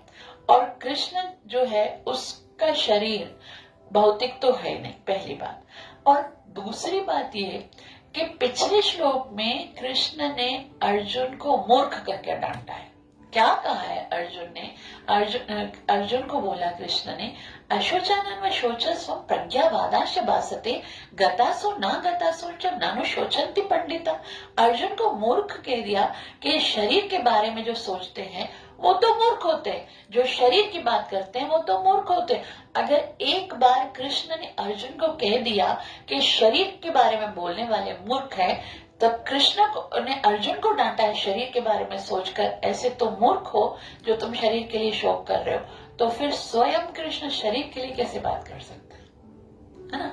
तो ये मायावादियों के लिए दूसरा चुनौती है, वो कभी नहीं बच सकेंगे। श्रील प्रभुपाद जी आगे कहते हैं कि और यहाँ से मायावादियों का तर्क है कि इस श्लोक में वर्णित द्वैत लौकिक न हो, लौकिक है और शरीर के लिए प्रयुक्त हुआ है, किंतु इसके पहले वाले श्लोक में ऐसी देहात्म बुद्धि की निंदा की गई है। एक बार जीव की देहात्म बुद्धि की निंदा करने के बाद यह कैसे संभव है कि कृष्ण पुनः शरीर पर उसी वक्तव्य को दोहराते हैं? अतः यह अस्तित्व आध्यात्मिक आधार पर स्थापित है और इसकी पुष्टि जो है रामानुज आचार्य तथा अन्य आचार्यों ने भी की है। तो ये जो भगवान ने कहा है कि ना हम पहले ऐसा कभी है था कि हम नहीं थे, ना ही आगे कभी ऐसा होगा कि हम नहीं रहेंगे। वो आध्यात्म मतलब आत्मा के लिए बताया गया है। आत्मा कभी भी नाश नहीं होगी, कभी भी उसका अस्तित्व खत्म नहीं होगा, कभी भी हम भगवान से मिलकर एक नहीं बनेंगे। और आगे श्री प्रभुपाद जी कहते हैं, गीता में कई स्थानों पर इसका उल्लेख है कि यह आध्यात्मिक अस्तित्व केवल भगवत भक्तों द्वारा ज्ञेय है। जो लोग भगवान कृष्ण का विरोध करते हैं उनकी इस महान साहित्य तक पहुंच नहीं होती।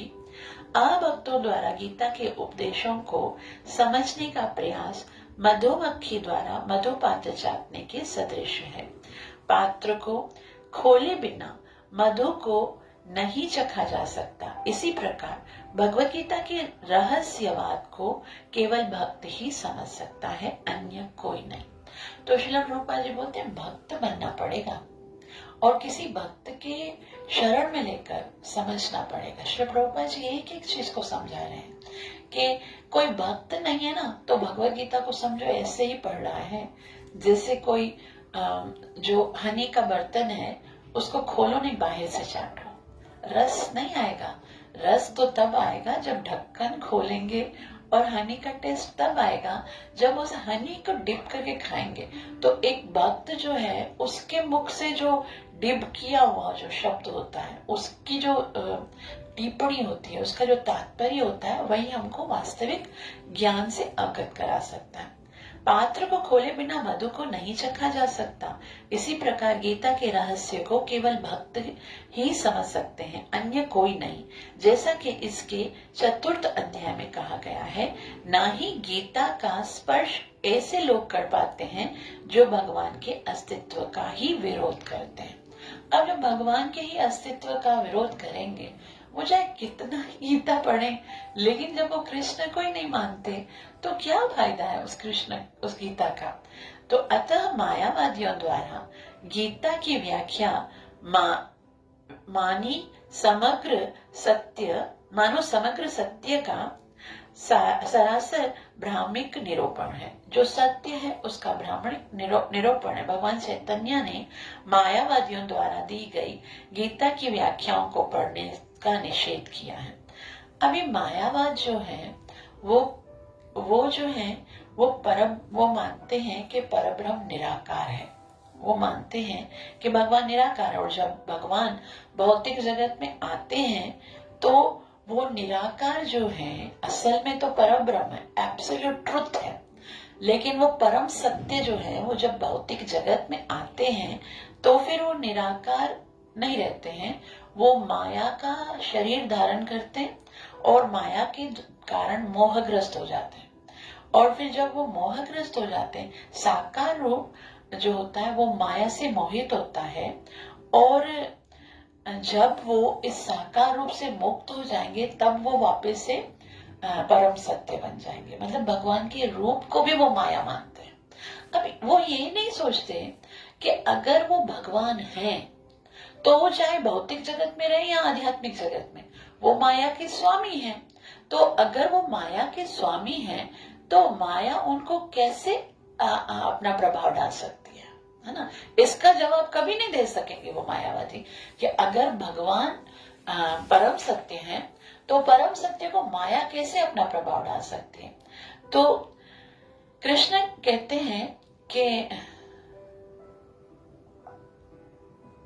वो जो मायावादी हैं वो क्या कहते हैं कि भगवान का जो रूप है वो भी मायावी है। वो भगवान के रूप को भी माया समझते हैं, और भगवान के बीच जो संबंध है जीव का और भगवान का जो संबंध है स्वामी और दास का, उसको कभी स्वीकार नहीं करते। वो क्या सोचते हैं, स्वामी सेवक नहीं है, हम भगवान के बराबर हैं। वो अपने आप को भगवान के बराबर समझते, सब इक्वल हैं। और जब एक बार हम ये सोचते हैं कि मैं भगवान के बराबर हूं तो भक्ति का तो कोई प्रश्न नहीं उठता। भक्ति तो तब होगी ना जब हम ये कहेंगे नहीं हम भगवान के सेवक हैं। तो इसीलिए चैतन्य महाप्रभु कहते हैं कि मायावादी भाष्य सुनीले होए सर्वनाश। जो हमारी भक्ति है उसका नाश हो जाएगा यदि हम मायावादियों की बात को सुनेंगे। एक छोटी सी एग्जाम्पल से हम समझ सकते हैं कि अगर जैसे हम हैं, हम अपने गुरु महाराज की बहुत रिस्पेक्ट करते हैं ना, उनको साक्षात हरि तो न समझते शास्त्र, लेकिन अगर कोई व्यक्ति है वो हम किसी ऐसे व्यक्ति के साथ मित्रता करते हैं, वो हमें बार बार बोलता है क्या यार तुम तो अपने गुरु से ज्यादा बुद्धिमान हो, तुम अपने आप को हमेशा उसकी सेवा में लगाते हो, वो भी तो उतना ही करता है जैसे शिक्षा गुरु होते हैं हमारे साथ होते हैं, हम उनका आदर करते हैं, लेकिन वो क्या बोलते हैं तुम्हारी और तुम्हारे गुरु के अंदर कोई अंतर है ही नहीं, तुम भी उतने ही ज्ञानी हो, तुम्हारे अंदर भी वो सारी है, वो भी प्रचार करता है तुम भी प्रचार करते हो, तो तुम्हारे और उसके अंदर क्या अंतर है, तुम जो है वो किसी तरह से उससे कम नहीं हो। और अगर वो ये बोल दे बल्कि मुझे तो लगता है तुम तो बहुत अच्छा बोलते हो, तुम्हारे गुरु को तो इतना अच्छा आता ही नहीं है, मैंने तो जब तुम्हारे गुरु से सुना तब तो मुझे ये श्लोक समझ में नहीं आया, तुम जब सुनाए तो मुझे बहुत अच्छा लगा, बहुत अच्छे से एक्सप्लेन किया तुमने। तो अंदर से जो है हमारे जीव के अंदर है ना ऑलरेडी एक प्रॉब्लम है। वो क्या प्रॉब्लम है कि उसको है ना प्रभुत्व जताना अच्छा लगता है, वो बोलता है हाँ मेरा प्रभुत्व होना चाहिए। तो एक तो पहले से ऑलरेडी अंदर में ये मेंटेलिटी है कि मुझे महान होना चाहिए। और अगर कोई ऐसे उस बात को चिंगारी लगा देता है यार तुम्हारे जैसा तो बोल ही नहीं सकता, तुम जो श्लोक उच्चारण करते हो वो तुम्हारे गुरु महाराज तो इतना अच्छा नहीं करते, तुम जो एक्सप्लेन करते हो तुम्हारे गुरु महाराज तो ऐसा नहीं करते, तो हमको लगेगा हाँ यार ये तो सही बोल रहा है, मैं तो वाकई में बहुत एक्सपर्ट हूँ, मैं अच्छे से कर रहा हूँ। तो फिर यूं लगेगा कि अब जो मेरी आंखों के सामने अंधकार था कि वो श्रेष्ठ है, मैं जो हूँ वो इंफीरियर हूँ, मैं उससे कम हूँ, वो तो है ना खत्म हो गया। अब क्या है, या तो हम बराबर हैं, मैं भी प्रीचिंग कर रहा हूँ वो भी प्रीचिंग कर, या तो फिर अगर देखा जाए थोड़ा अगर उसकी बात को माना जाए तो मैं उससे भी ज्यादा श्रेष्ठ हूँ। तो यहाँ पर हम देखेंगे कि मायावादी लोग जो हैं उनके साथ जो हम बैठते हैं तो वो हमें बताते कि नहीं जीव में और भगवान में कोई अंतर नहीं है, जीव के सारे गुण भगवान के अंदर है, तो जो भगवान है वो हम ही तो हैं। तो ऐसे ऐसे करके क्योंकि उसके अंदर पहले से ही ये प्रभुत्व जताने की प्रकृति है और मायावादी भाष्य सुनिले होवे सर्वनाश, भक्ति का पूरा सत्यानाश हो जाएगा। इसलिए चैतन्य महाप्रभु कहते हैं कि हमको जो है वो मायावादियों के भाष्य को नहीं सुनना चाहिए। तो ना इतना सुनने के बाद जैसे कृष्ण ने क्या बोला कि ऐसा कभी नहीं था कि तुम नहीं थे या मैं नहीं था या राजा नहीं थे, तो अर्जुन पूछेंगे कि कृष्ण तुम ये कैसे कहते हो कि पहले हम नहीं थे या आगे हम नहीं रहेंगे, मैंने खुद देखा है कि हमारे जो बच्चे हैं पहले नहीं थे है ना, और फिर बाद में वो जन्म लिए हैं, और हमारे खानदान में बहुत सारे ऐसे लोग हैं जिनकी जैसे शांतनु महाराज अब नहीं है, पांडु महाराज अब नहीं है, तो वो तो नहीं है, तो बहुत सारे ऐसे लोग हैं जो पहले हमारे पास नहीं थे अब हैं और बाद में उनकी मृत्यु हो जाती है तो फिर वो नहीं रहते हैं। तो आपकी इस बात को मैं कैसे मानूं कि ये सब नहीं मरेंगे, मेरी आंखों के सामने तो मैंने देखा है ऐसे बहुत सारे, आपने भी देखा ना बहुत सारे ऐसे लोग थे जो आज हमारे साथ हैं लेकिन पहले नहीं थे, अब उनका जन्म लिया। लेकिन पहले बहुत सारे ऐसे लोग थे हमारे ही खानदान के जो पहले थे, हमारी आंखों के सामने उनकी मृत्यु हो गई, तो भगवान को वो कहेंगे कि आप ये कैसे कहते हो कि ऐसा कभी नहीं होगा कि तुम नहीं रहोगे हम नहीं रहेंगे या फिर ये राजा नहीं रहेंगे। तो भगवान बताते हैं कि ये जो चेंजिंग्स हैं वो केवल शरीर में आ रही हैं और शरीर तो परिवर्तनशील है, वो तो तुम चाहोगे या नहीं चाहोगे शरीर तो बदलता रहेगा। जैसे जब हम पैदा होते हैं तो कितने छोटा छोटा सा हम होते हैं ना, छोटे से हाथ होते हैं, छोटी सी आंखें होती है, छोटे से फुट्स होते हैं, वो शरीर एकदम अलग होता है ना, इस शरीर से मैच नहीं करता। फिर थोड़े दिनों के बाद हम थोड़े बड़े होते हैं और फिर स्कूल जाने लगते हैं तो फिर कितना छोटा, हम बैग भी नहीं उठा सकते तब भी हमारी जो है, लेकिन उस समय भी वो छोटा वाला शरीर तो चेंज हो गया, वो थोड़ा बड़ा हो गया। अब उसके बाद क्या होता है, जब हम युवा हो जाते हैं, जब बहुत ना मैच्योर स्थिति आ जाती है, तब भी हमारा शरीर जो पहले जो नन्हा मुन्ना सा बच्चा था वो तो नहीं है। और उसके बाद जब हम बूढ़े हो जाते हैं, तो बूढ़े वाले व्यक्ति को अगर वो अपनी फोटो दिखाओ तो क्या वो सेम शरीर है? शरीर तो बदल गया है ना। और फिर बूढ़े होने के बाद एक दिन क्षीण हो जाता है, क्योंकि अब वो दूसरा शरीर ग्रहण करता है, माता के गर्भ में जाता है तो वहां से दूसरा शरीर लेके आता है। तो फिर ये वाली फोटो देखिए ना आपने, इस्कॉन की एक बहुत अच्छी फोटो है कि उसके अंदर आत्मा वही होती है, छोटा बच्चा होता है फिर बड़ा बड़ा बड़ा बड़ा होता जाता है, आत्मा वही चलती है। और शरीर जो है वो पहले क्या होता है, शरीर के अंदर 6 परिवर्तन होते हैं। जन्म होता है, उसके बाद वृद्धि होती है, बड़ा होता है, वृद्धि के बाद स्थिति होती है, यानी कि वो एक्चुअल एक मेंटेन हो जाता है, एक स्थिति हो जाती है। उसके बाद क्या होता है, बाई प्रोडक्ट्स के उसके दूसरे उसमें से जीव उत्पन्न होते हैं। उसके बाद क्या होता है, वो क्षीण होता है, बूढ़ा होता है, और बूढ़े होते होते उसकी मृत्यु होती है। मृत्यु होने के बाद वही आत्मा जो है वो दूसरे शरीर में चली जाती है। तो ये तो नियम है, ऐसे तो चलता रहेगा। और जब तुम छोटे से थे, तुम्हारे जो दूसरे संबंधी है या बच्चे हैं छोटे थे, जब वो बड़े हुए तो तुमने तो उसके लिए नहीं रोया था। जब बड़े हुए और बड़े होने के बाद जवान हुए तब भी तो उन्हें उसके लिए नहीं रोया था। बूढ़े हो गए तो भी नहीं रोया। भीष्म पितामह कितने बूढ़े हो गए, जब देवव्रत थे, जब प्रतिज्ञा ले रहे थे तब तो बहुत जवान थे, तो तुमने तब तो शोक नहीं किया कि मेरा भीष्म पितामह अभी बड़ा हो गए, इतना बूढ़ा हो गया है, नहीं ना। तो फिर जब दूसरे शरीर में जा रहा है तो तुम क्यों रो रहे हो? ये तो अनिवार्य है। ये 6 परिवर्तन तो होंगे ही होंगे, ये तो होता ही रहता है, ये तो कंटिन्यूस चलता रहता है। ये तो शरीर के चेंजिंग है, वो तो किसी हाल, और शरीर के लिए तो दुख करना ही नहीं है। तो इस श्लोक में, श्लोक नंबर 13 में भगवान जो है वो शरीर के परिवर्तनों के विषय में बताते हैं। देहिनोऽस्मिन् यथा देहे कौमारं यौवनं जरा तथा देहांतर प्राप्तिः धीरस्तत्र न मुह्यति। देहिनोऽस्मिन् यथा देहे कौमारं यौवनं जरा तथा देहांतर प्राप्तिः धीरस्तत्र न मुह्यति। अनुवाद, जिस प्रकार शरीरधारी आत्मा इस वर्तमान शरीर में बाल्यावस्था से तरुणावस्था और फिर वृद्धावस्था में निरंतर अग्रसर होती है, उसी प्रकार मृत्यु होने पर आत्मा दूसरे शरीर में चला जाता है। धीर व्यक्ति ऐसे परिवर्तन से मोह को प्राप्त नहीं होते। श्रील प्रभुपाद की जय। अब श्रील प्रभुपाद जी इसी चीज को समझाएंगे, हम ध्यान से सुनेंगे। प्रत्येक जीव एक व्यष्टि आत्मा है। वह प्रतिक्षण अपना शरीर बदलता रहता है, कभी बालक के रूप में, कभी युवा तथा कभी वृद्ध पुरुष के रूप में, तो भी आत्मा वही रहती है। इसमें कोई परिवर्तन नहीं होता।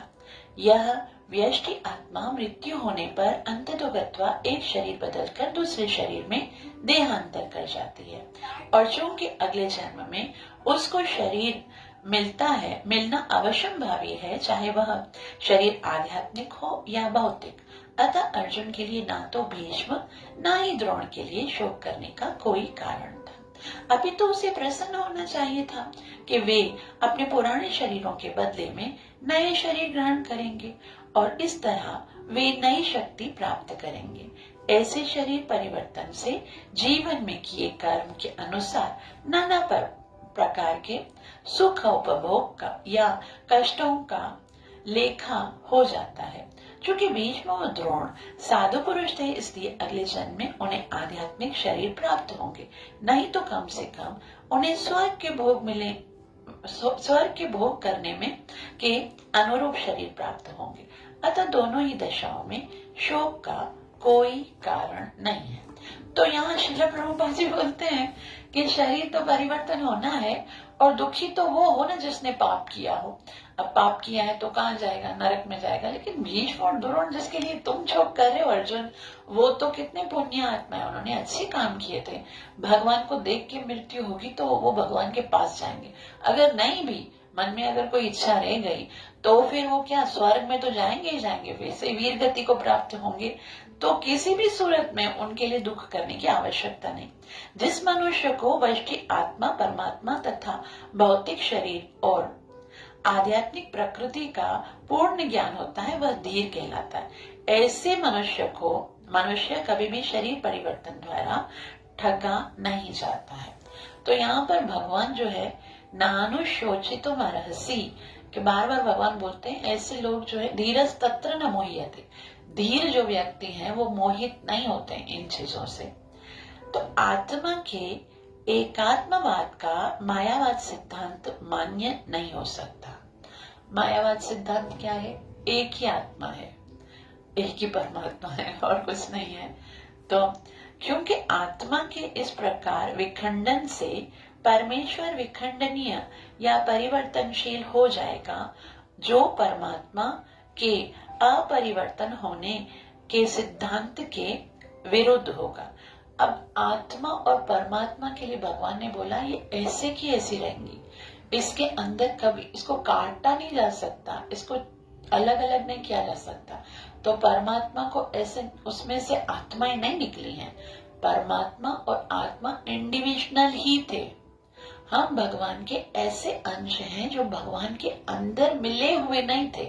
कभी ऐसा नहीं था कि हम भगवान के अंदर चिपके हुए थे और भगवान ने अपने अंदर से एक एक अंश निकाला है और बहुत सारी आत्माएं जो हो गई। नहीं, आत्मा भगवान की तटस्थ शक्ति है।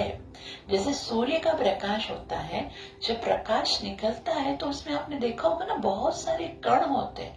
उसी तरह से हजारों अनेकों जीव आत्माएं हैं जो भगवान की शक्ति के भगवान की शक्ति है, भगवान की तटस्थ शक्ति है।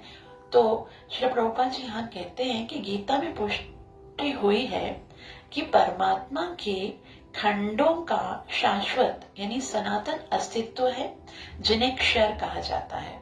अर्थात इनमें भौतिक प्रकृति में गिरने की प्रवृत्ति होती है। तो वैसे तो क्षर और अक्षर जो है वो 15 चैप्टर में आएगा, श्री प्रभुपाद जी बोलते हैं। लेकिन जो क्षर हैं, जीव हैं, उनके अंदर क्या प्रवृत्ति? भौतिक प्रकृति में गिरने की प्रवृत्ति होती है। ये भिन्न अंश यानी खंड नित्य भिन्न रहते हैं, हम भिन्न ही रहते हैं। भिन्न मतलब ऐसा कभी नहीं कब मिल जाते हैं उसके अंदर, नहीं, हमेशा इंडिविजुअल रहते हैं हम। तो यहाँ तक कि मुक्ति के बाद भी व्यष्टि आत्मा जैसे का तैसा भिन्न अंश बना रहता है। मुक्ति भी हो जाएगी ना तो भी भगवान के अंदर जाके लीन नहीं होंगे। मुक्ति के टाइम पर हम अपने वास्तविक स्वरूप को प्राप्त करेंगे और भगवान के धाम में रहकर भगवान के साथ उनकी सेवा करेंगे। लीन होने का है ही नहीं, तो भिन्न अंश बना रहता है। किंतु एक बार मुक्त होने पर वह श्री भगवान के साथ सच्चिदानंद रूप में रहता है। वो रूप कभी नष्ट नहीं होता है, वो सच्चिदानंद रूप होता है। उसके अंदर शरीर और आत्मा का भेद नहीं होता है, आध्यात्मिक रूप होता है। परमात्मा पर प्रतिबिंबवाद का सिद्धांत व्यवहारित किया जा सकता है, जो प्रत्येक शरीर में विद्यमान रहता है। वह व्यष्टि जीव से भिन्न होता है। जब आकाश का प्रतिबिंब जल पर पड़ता है तो प्रतिबिंब में सूर्य, चंद्र तथा तारे सभी कुछ रहते हैं। तारों की तुलना जीवों से तथा सूर्य या चंद्रमा की तुलना परमेश्वर से की जा सकती है। व्यष्टि अंश आत्मा को अर्जुन के रूप में और परमात्मा को श्री कृष्ण के रूप में प्रदर्शित किया जाता है। अब श्री प्रभुपाद जी बोल रहे हैं, देखो, अगर हम किसी जल में देखते हैं, आकाश दिखेगा ना, तो आकाश दिखेगा, उसके अंदर जो सूर्य है वो भी दिखेगा जब सूर्य होता है, और या फिर चंद्रमा होगा और चंद्रमा के टाइम पर सारे सितारे होंगे वो भी दिखेंगे।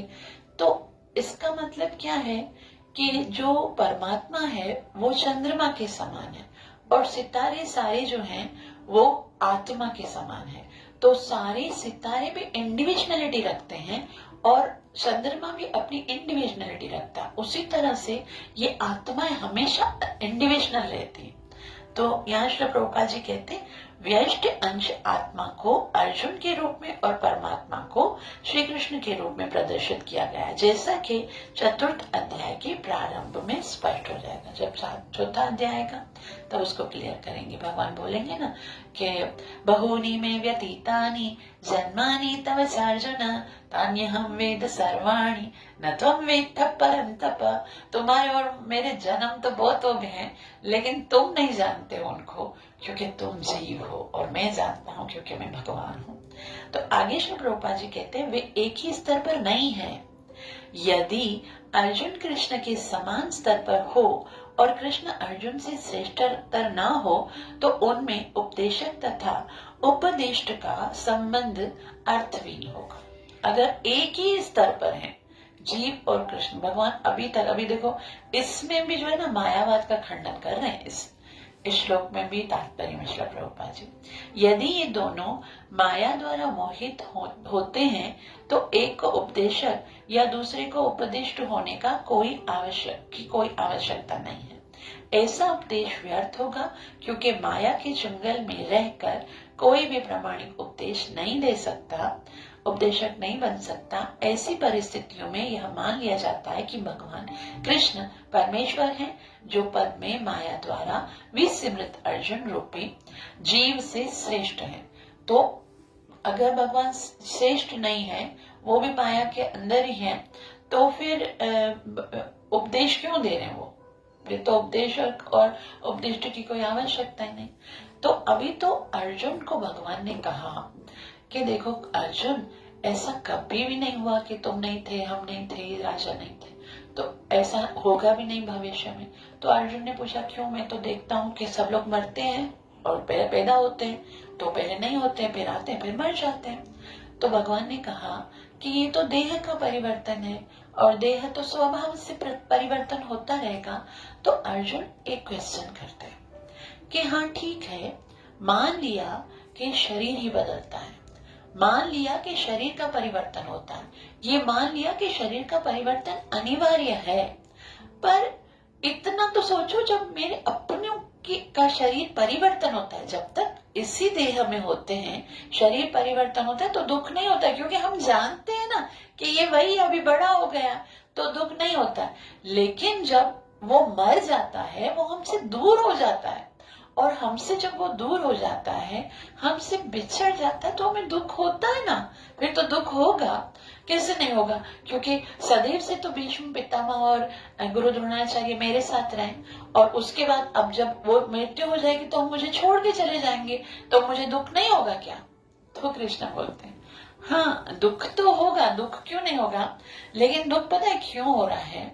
क्योंकि ये सेंस ऑब्जेक्ट है, इंद्रिय, ये मात्रा स्पर्श इंद्रियों से इंद्रिय का विषय जब दूर होता है तो दुख होता है, और इंद्रियों से इंद्रियों के विषय का जब संपर्क होता है तो सुख होता है।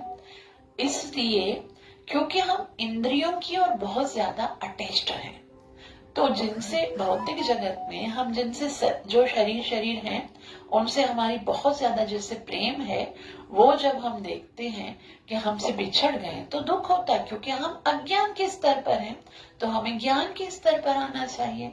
तो और ज्ञान के स्तर पर कैसे आना चाहिए? होगा, चेंज तो नहीं होगा, ये सिस्टम तो चेंज नहीं होगा। जिसने जन्म लिया है तो उसकी मृत्यु तो होगी, लेकिन उसको हमें कैसे सहन करना है वो भगवान श्लोक नंबर 14 में बता रहे हैं, वो हम बाद में पढ़ेंगे। 14 से प्रारंभ करेंगे। आप सबका बहुत बहुत आभार जो इतना प्रेम से श्रवण किया। मुझे आशीर्वाद अवश्य दीजिएगा कि मैं अपनी सेवा और साधना को अच्छे से कर सकूं और निरपराध भाव से हरि नाम का जप कर सकूं और गुरु और कृष्ण को प्रसन्न कर सकूं। ग्रंथराज श्रीमद् भगवद गीता मात की जय।